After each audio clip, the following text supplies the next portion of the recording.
Hi there, my name is Kim Berkeley. I'm one of the authors of the Speaking Out About Self-Injury blog over on HealthyPlace, and today I wanted to talk about how to cope with self-harm urges triggered by the news.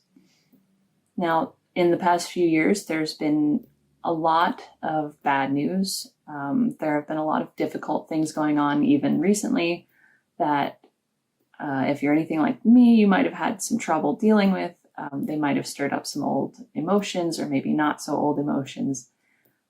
And you might have been feeling some urgency to hurt yourself to cope with everything that's been going on. And while that's perfectly understandable, there are better ways to cope. And I wanted to talk about just a few things you can do to help minimize the impact of all this news and find a better way forward. So the first thing that you want to do is to limit your intake. So this means if, for example, you watch news on the TV a lot, you might want to set a timer or limit yourself to one program a day that, maybe it's half an hour or an hour show and that's it.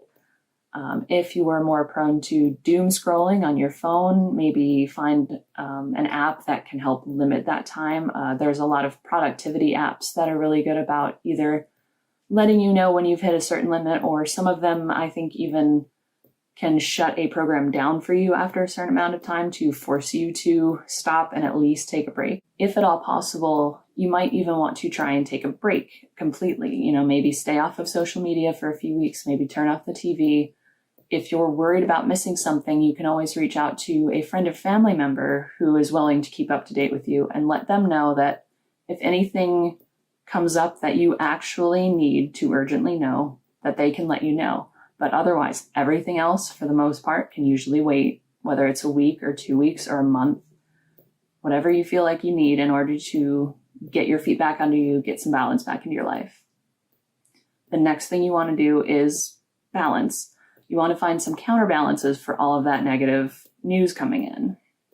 So, for example, it's really important to stay in touch with things that make you happy in your life.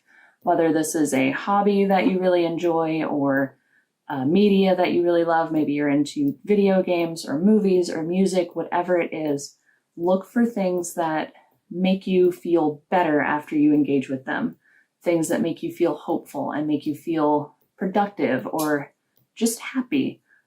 Anything that leaves you a little bit better than when you found it is something that can help you counterbalance all the bad stuff going on in the world and can help you stay on your feet and stay a little bit more stable.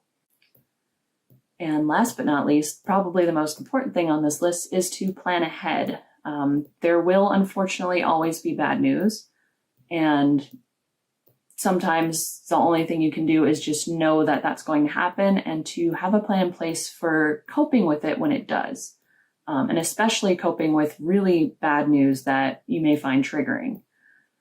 So, for example, you might want to keep a phone number or two handy for somebody that you can call in that moment when you feel awful, somebody that you know will pick up, somebody that you know will answer you, that can help you talk through what you're feeling, and most importantly, can help you find some balance and come back out of whatever you're feeling into a place that is more healthy, has a better perspective on things.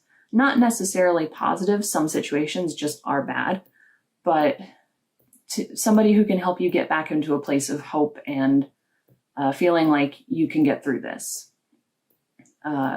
You can also, again, maybe have a list of activities that you can turn to when you're feeling very strongly and you need to let that out. Again, art therapy, journaling, music, anything like that, anything you connect with that you know has helped you in the past and that you think can help you in the future.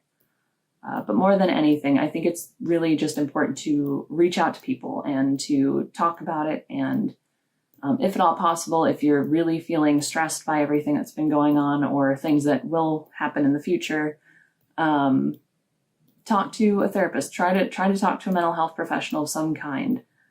Somebody like this can really be instrumental in giving you that healthy, balanced outside perspective and help you question the thoughts in your head that need to be questioned and find some answers that you can live with and move forward with.